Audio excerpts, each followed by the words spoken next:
a few large steps forward, and it's already at my thighs. Imagine if this was your neighbor. Piles of rotting garbage, furniture, tires. Emergency services are here using rescue boats to get people out of their homes. Students here at FSU grieving the loss of 2 people on their campus. Officials say Alligator Alcatraz has the capacity to hold up to 2,000 people. The conditions are intense. Look behind me.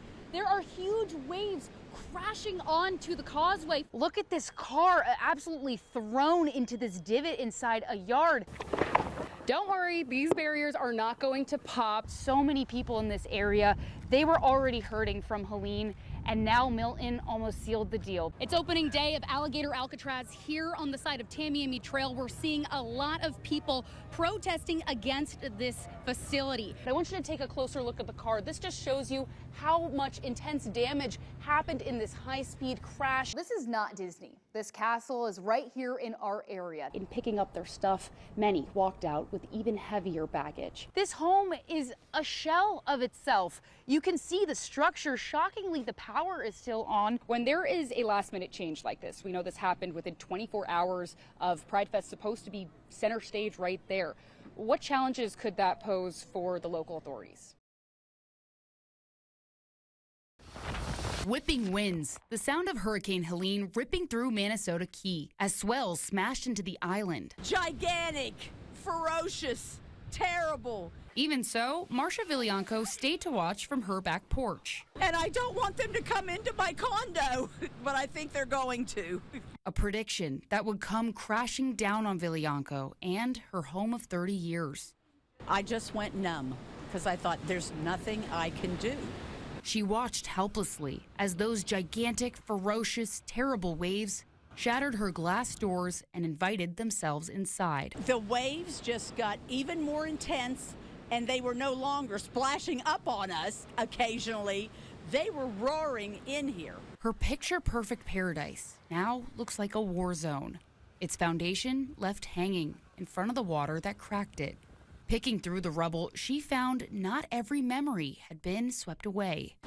Those are the ashes of my son who has passed away. Sitting on a shelf, her son Alan, who she raised on the island. The first thing I walked in as I wanted to see if that was still sitting there, and it is untouched. But that's been sitting up there for the last 9 years, and it was nice to see it still here.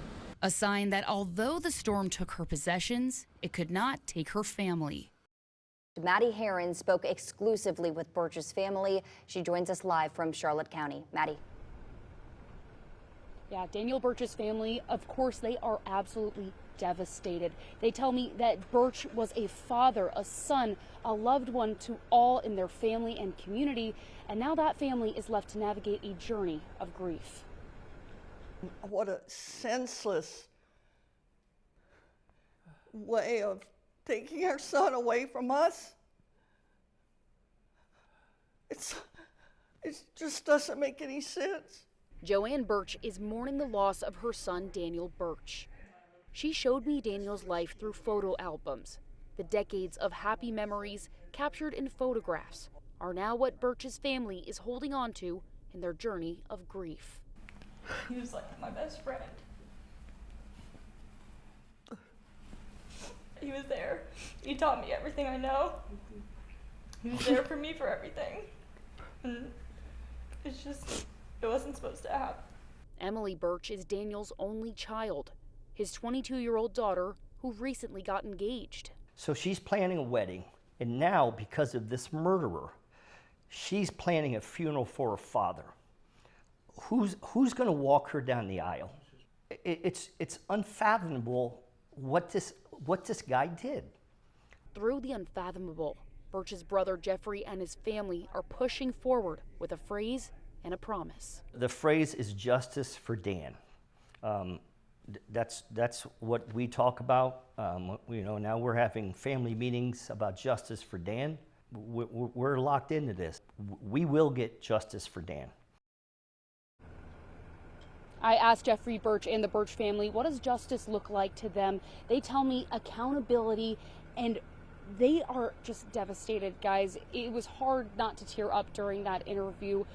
I just want to say that the Charlotte County Sheriff's Office, they are still investigating. We are reaching out to them for more comment. We do not anticipate new comment as they are still actively in their investigation. They expect to turn over their internal findings to the state attorney's office next week. For now, live in Charlotte County, Maddie Herron, Wink News. Governor Ron DeSantis said through multiple flights, at least 100 detainees have already been deported, and he expects that number to rise. The governor announced it during a press conference Friday on the jet bridge of Alligator Alcatraz, just steps away from dozens of tents said to be holding immigrants. Right now, there is a capacity for 2,000 people. Officials say that number could double. Florida officials say the detention center has limits to what it can withstand in severe weather. They say any hurricane above a Category 2 and the detainees and staff will be evacuated. But where will they go? I asked Governor DeSantis. If a hurricane hits here, it's higher than a Category 2, like this place can sustain.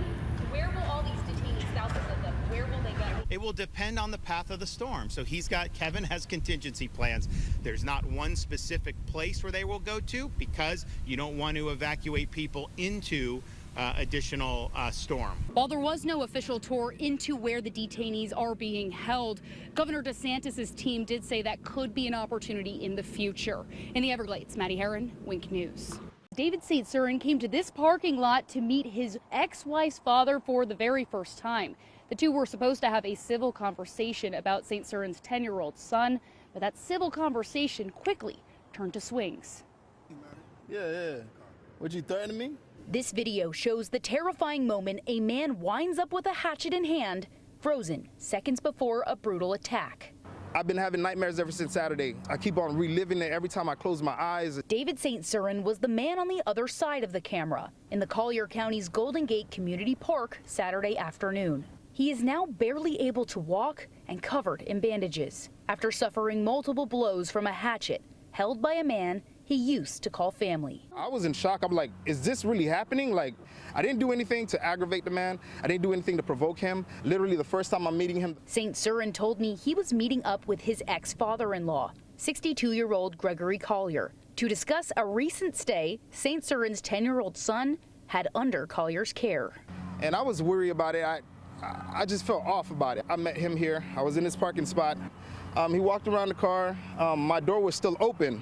And what he said was, get out of the car. We will let the video play out, but we have removed the audio as St. Cyran's screams are extremely difficult to hear. Yeah. Would you threaten me? He hit my leg with a hatchet. I blocked the second hit with my hand. That's when I already put the car in reverse. Collier County Sheriff deputies found St. Cyran's blue phone in the parking space he nearly lost his life in. The video it captured helped deputies identify Collier, who was arrested in Immokalee just hours after the attack. He aimed for my leg first. He actually hit a small artery, made some nerve damage, and hit a vein as well. After 2 surgeries and 5 days in the hospital, the 37-year-old father was discharged Wednesday. St. Cyran returned to where he almost lost his life, taking his first steps in both forgiveness and justice. You know, there's people that actually died from situations like this. And for me to be able to stand here and speak to you, it's a miracle. I have a heart of forgiveness. I forgive him, but I do think that he should get justice. St. Cyran said he wants to give a big thank you to Golden Gate Fire Department as well as the staff at NCH for saving his life. Now, coming up at 6, we're going to break down that video a little bit more and also tell you what Collier is doing right now. But for now, live in Collier County, Maddie Herron, Wink News.